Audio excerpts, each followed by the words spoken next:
یا ښایسته مو وي خو دومره نه یې نو لکه چې زه څومره میین در باندې یمه سترګې وړې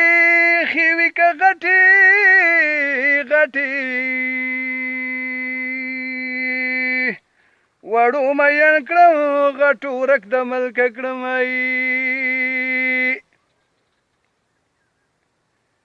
احمده ستا د زړه د پاره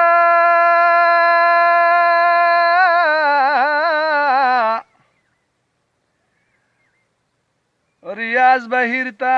د مصري ډالۍ کوم خویندې د رور د کور نه سوړي نو خوار زلفان په ګوړي په چغوزي وګیلا په دې خبرې راشي که راشي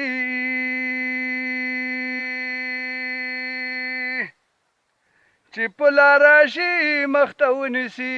لاسونه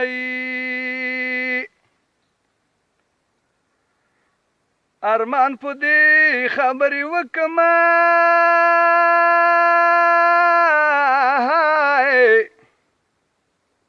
نه په دولت نه په مینه تیاری کوي نن می د یارۍ د راتلو ورځ دی وي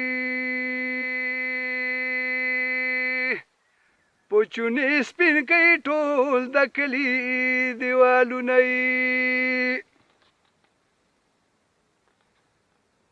هارې ست مې هیره نه کړي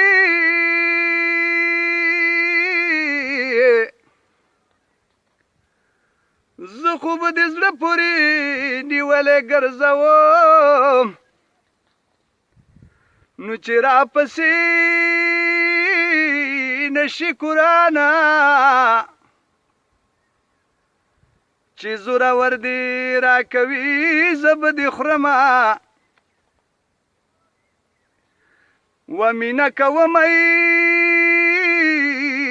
سغلا خو نه کمه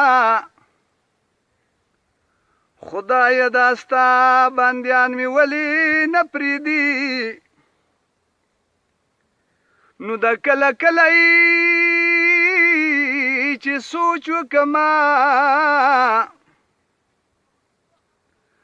وایم د کلی نه په کما وتختما نو سمینه خدای دی عمر ډیر کنو لکه د بیرې پاڼې وړې ژمې وي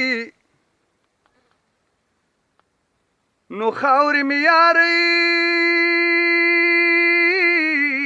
د کوڅې راوړئ نو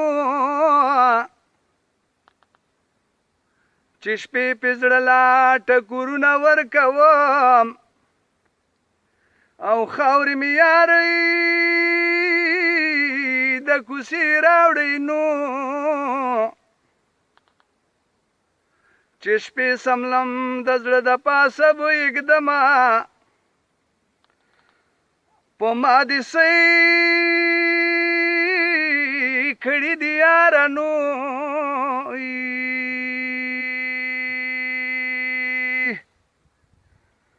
په لاره ځم خبرې ځان سره کومه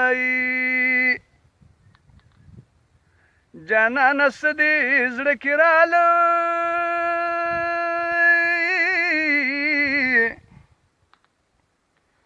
چې په دا تور مسخوتن غواړي رسخاتونه نو جانانه پاتې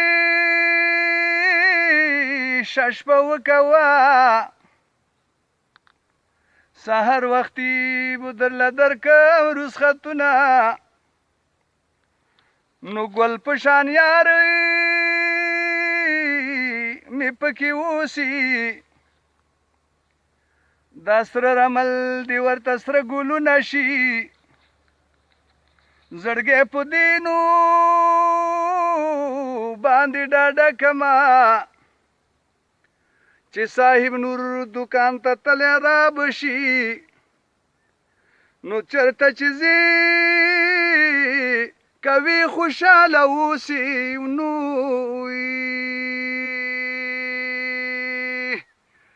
احمد زه به درته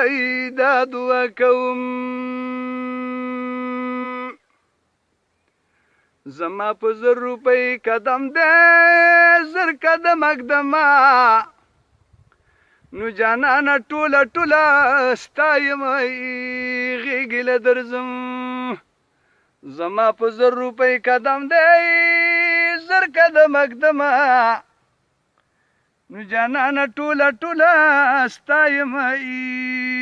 غېږې له درځم